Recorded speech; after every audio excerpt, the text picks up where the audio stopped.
TEDxAmsterdam 2009 with guest speaker Mr. Kevin Kelly, technology guru and co-founder and editor of Wired magazine, reporting on how technology affects culture, the economy and politics. Mr. Kelly, thank you very much for talking to us. What is the main thing that you have been wanting to convey to us today? That technology is more than just things that are in your pocket or on your desk.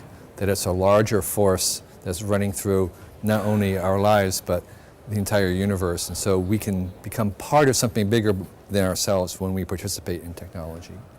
How do you think the public will respond to that? It's a far-out idea, isn't it? Right, and it's very abstract, but what it means is that certain technologies in our lives are inevitable. They're going to come whether we want them or not, and we have to learn how to do them well rather than prohibit them or try to deflect them.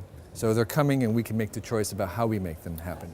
Well, you obviously already know how to do that. How can you help us get to grips with your reality? I think one of the things that we want to do with technology is make it more convivial, more at one with life, since it comes from life itself. And so we can do that by keeping technology open and keeping it transparent, keeping it flexible, versus keeping it opaque and rigid and closed. So make it more approachable for people, is that what you're saying? Yeah, exactly, making it more like life. Like life itself. And like life itself, Yes. Because technology is basically life itself accelerated. Oh really? How would you explain? Well, it's derived in the same principles that life has, the same self-organizing principles. And of course, it comes from our own minds, so it has a base in life. And everything about the long-term trajectory of technology shows that it behaves exactly the same thing as evolution does. So it's like an organism, basically? Well, even if it's not an organism, it's like a system that life is like. Right. Evolution is maybe not an organism, but more like a system, and technology is basically life accelerated.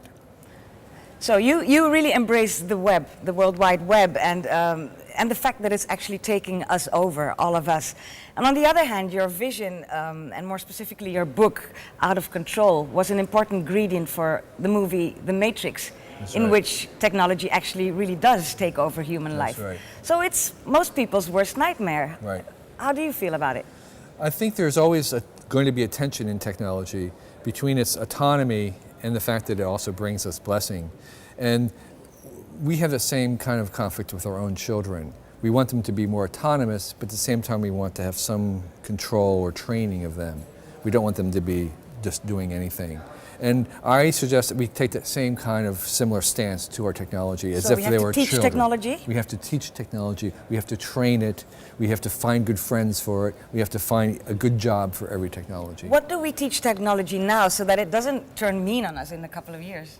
We embed it with the same kind of principles that are pro-life, that are interested and aligned with living things like flexibility, decentralization, openness.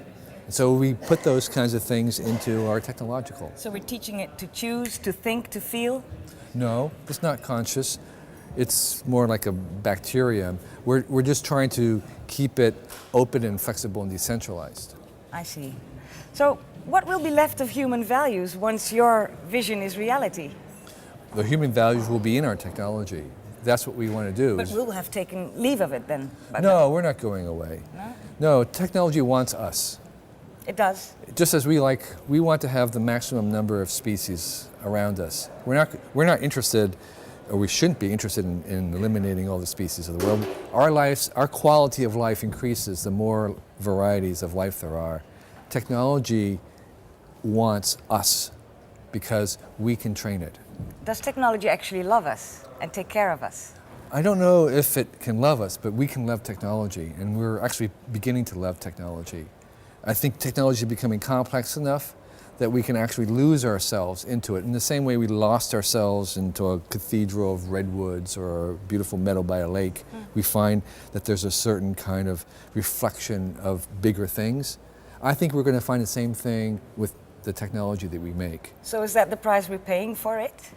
The price we're paying for it is that we have to surrender control. Okay? That just like our children. You can't raise a really great, useful child unless you, at some point, surrender control. And that is the challenge we have with our own technology. But I can imagine that losing control over our children would be somewhat different from losing control to machines, technology, chips, because one is human and the other isn't. Right. I mean, I think we're going to get over that. We are? Yes. But how long will it take before we do? It'll take generations. Right. It will take generations. There's two sides to the web, right? There's the side where it's an open market for everybody to get information, to contact people. And on the other side, it's a breeding ground for all kinds of bad stuff, like pornography. Sure. Which part will win?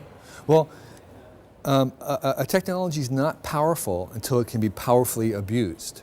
So every powerful technology can also be used for misuse. And I think that's usually an indication that you have a really powerful thing at hand. So the important thing is that the difference between what we use for good and what we create or destroy, that the creation outweighs the destruction, but it has to outweigh it only by a few percent, maybe 2%. But who's going to keep score? We are keeping score. We evaluate all the time. Every time we are presented with a technology, we do a calculation to say, will this improve? Will I have greater options and opportunities with this more than I had without it? And that's what technology brings us. It gives us choices and opportunities. It sometimes eliminates old choices, but usually the net gain is more choices and freedoms, and that's where we're always reach for. Well, one illustration of what you're saying is the fact that social communication is rapidly changing. We see that mostly in young people who spend all day on Facebook or MySpace, and they might have 500 friends in those social networks, but nobody comes to their birthday party. Right. Where will that end? It won't end. It will continue. We'll continue to explore. What we're figuring out or playing with social media like Facebook is new ways to have friends. The fact that someone doesn't come to your birthday party is the limiting factor. People will retreat back and have their birthday party if that doesn't work. But what we're inventing is new ways to have friends, in addition to the old ways. But how real is that? I mean, it's anybody can be anybody on the internet, can't they? Right, and so it's a real way, but it may not be very important for most things, but there will be some uses for it, and that's what it's another option. It's another way to have friends. So we have your birthday friends, you can have your community friends, you can have your Facebook friends. We're increasing the number of ways in which to have friends. Right. Right. You once said that nobody is as smart as everybody. Right. What exactly do you mean by that? What that means is that we are inventing tools that will allow us to use a collective group knowledge and effort to do things that we could not do without those tools. We've always had community barn raising or making quilts, but those jobs that we could use to cooperate were very narrow. Now we've increased the number of jobs that we can use collectively, and one of the ones is to figure out a solution, and that's where we take a bunch of people and they can attack a problem, and a bunch of people is going to be smarter than an individual on average.